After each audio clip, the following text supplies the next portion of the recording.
Le 5 juin 1899. Mon état d'anéantissement se poursuivait toujours. Il devint si profond que je n'osais même pas en glisser un mot à mon bien-aimé Jésus. Ce matin, ayant pitié de mon triste état, Jésus voulut me réjouir. Voici comment. Quand il s'est montré et comme je me sentais tout anéantie et honteuse devant lui, il s'est approché si près de moi que j'ai cru qu'il était en moi et moi en lui. Puis il m'a dit « Ma fille bien-aimée, qu'est-ce qui te fait tant souffrir? Dis-moi tout, car je vais te faire plaisir et remédier à tout. » Je n'ai rien osé lui dire, car je continuais à me percevoir comme je l'ai décrit l'autre jour, c'est-à-dire très méchante. Mais Jésus répétait « Allons, dis-moi ce que tu veux, n'aie pas peur. » La digue de mes larmes éclata, et m'y voyant presque forcée, je lui ai dit « Saint Jésus, comment ne pas être affligée? Après avoir reçu tant de grâce, je ne devrais plus être méchante.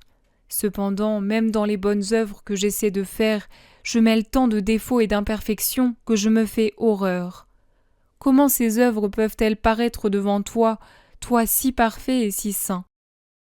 Et mes souffrances qui se font plus rares qu'avant, et tes longs délais à venir, tout cela m'indique clairement que mes péchés, mes terribles ingratitudes en sont la cause, et qu'ainsi, parce que tu es indigné contre moi, tu me refuses même le pain quotidien que tu donnes à tout le monde, c'est-à-dire la croix. Ainsi tu finiras par m'abandonner complètement. Y a-t-il plus grande affliction que celle-là? Rempli de compassion, Jésus m'a serré sur son cœur en disant « Ne crains pas, ce matin nous ferons des choses ensemble. Je pourrai ainsi compenser pour tes œuvres à toi. » J'eus alors l'impression que dans le sein de Jésus, il y avait une fontaine d'eau et une fontaine de sang. Il plongea mon âme dans ces deux fontaines, d'abord dans l'eau, ensuite dans le sang. Je ne saurais dire combien mon âme en fut purifiée et embellie. Ensuite, nous avons récité ensemble 3 gloires au Père, et il m'a dit qu'il faisait cela afin d'épauler mes prières et mes adorations dues à la majesté de Dieu. Oh, comme c'était beau et touchant de prier avec Jésus! Après, il m'a dit « Ne sois pas affligé à cause du manque de souffrance. Voudrais-tu devancer mon heure?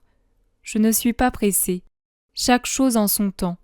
Tout sera accompli, mais au moment propice. » Ensuite, en raison d'une circonstance providentielle tout à fait imprévue, le viatique ayant passé pour d'autres malades, j'ai pu communier.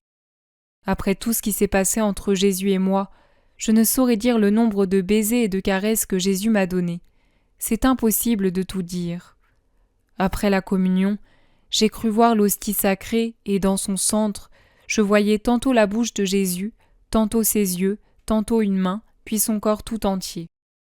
Il m'a transporté hors de mon corps et je me suis trouvé d'abord dans la voûte des cieux, ensuite sur la terre au milieu des gens, mais toujours en sa compagnie. De temps à autre, il répétait « Oh, ma bien-aimée, comme tu es belle! Si tu savais combien je t'aime!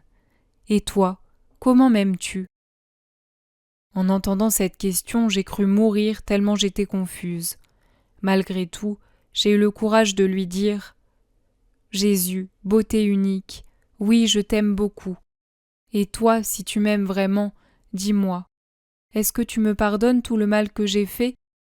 Mais donne-moi aussi des souffrances. » Jésus répondit « Oui, je te pardonne et je veux te satisfaire en versant mon amertume en abondance en toi. » Alors il m'a donné son amertume.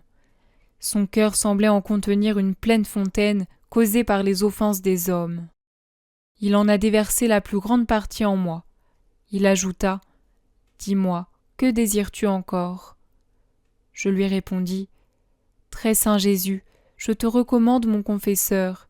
Fais-en un saint et accorde-lui la santé du corps. Cependant, est-ce vraiment ta volonté que ce prêtre vienne ?» Il reprit « Oui. » J'ajoutai « Si tu le voulais, tu le guérirais. » Jésus reprit « Sois tranquille, n'essaie pas trop de scruter mes jugements. » À ce moment, il me fit voir l'amélioration de sa santé corporelle et la sanctification de son âme, puis il ajouta « Tu veux aller trop vite, alors que moi je fais tout au bon moment. » Ensuite je lui confiai mes proches et je priai pour les pécheurs en disant « Oh, comme j'aimerais que mon corps éclate en petits morceaux pourvu que les pécheurs se convertissent !» Ensuite, j'ai baisé son front, ses yeux, son visage et sa bouche, en faisant différents actes d'adoration et de réparation pour les offenses que les pécheurs lui infligent. Oh, comme Jésus était content, et moi de même. Après avoir obtenu la promesse qu'il ne me quitterait plus jamais, je suis revenu à mon corps et tout s'est terminé.